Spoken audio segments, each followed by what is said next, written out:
Bonjour et bienvenue au mois de juillet. Juillet qui est le 7e mois de l'année. Chiffre 7, chiffre de la perfection. Et je vous souhaite donc la perfection dans tout ce que vous faites ou le perfectionnement dans tout ce que vous entreprenez en ce mois de juillet. Il faut dire que nous avons fini les 6 premiers mois de l'année et juillet est donc le premier des 6 derniers mois de l'année.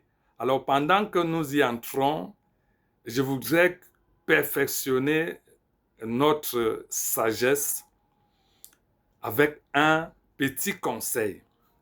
Alors, si vous avez autour de vous, dans votre entreprise, dans votre église, dans votre association, un dirigeant, un responsable qui aime à rappeler ses titres, qui aime à vous rappeler ce qu'il est. Je suis le président, je suis le DG, je suis le chef.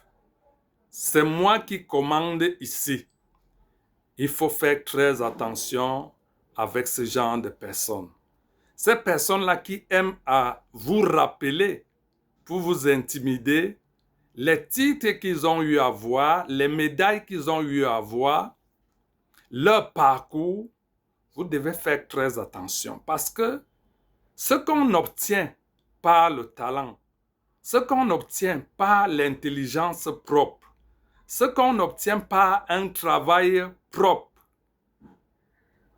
ça coule naturellement. C'est-à-dire le respect des autres coule naturellement. Alors, lorsque votre autorité, vous avez besoin de la rappeler aux autres, alors il y a un problème. Le problème, c'est quoi?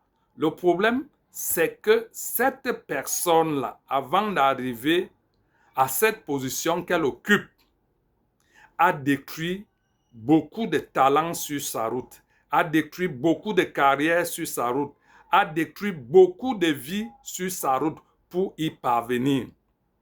Et ce n'est pas maintenant que cette personne-là va s'arrêter.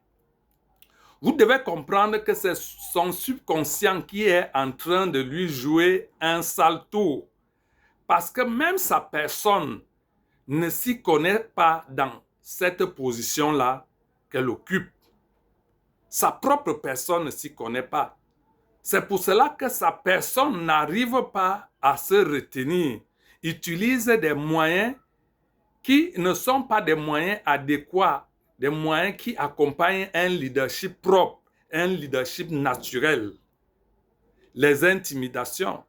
C'est le cas, par exemple, des grands dictateurs. C'est-à-dire, pour la plupart, ils sont arrivés à ceux qui sont comme des hommes politiques au pouvoir par des coups d'État, souvent et n'ont pas été très instruits. Alors, pour imposer leur autorité, ils ont besoin d'utiliser des moyens qui sont très durs, des moyens contraignants, des méthodes contraignantes, et rappeler ce que ces personnes-là sont capables de faire.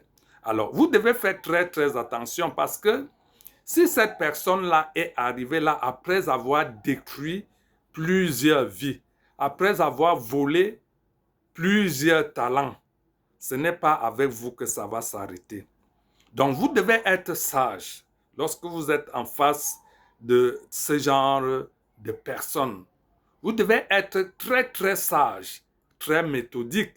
Ne pas lui faire face.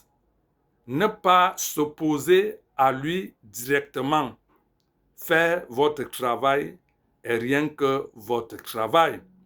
Parce que comme de jour comme de nuit, ce genre de personnes ne se fatiguent pas. C'est généralement des personnes très rancunières.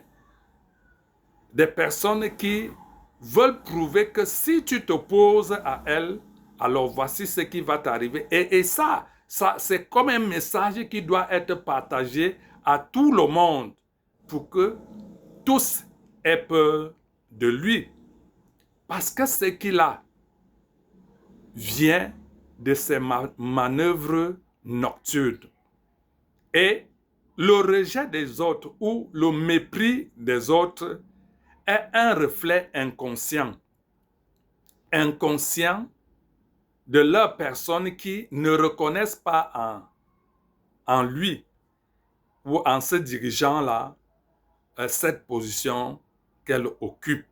Alors, aussi longtemps que cette personne-là est votre autorité, vous devez faire très, très attention.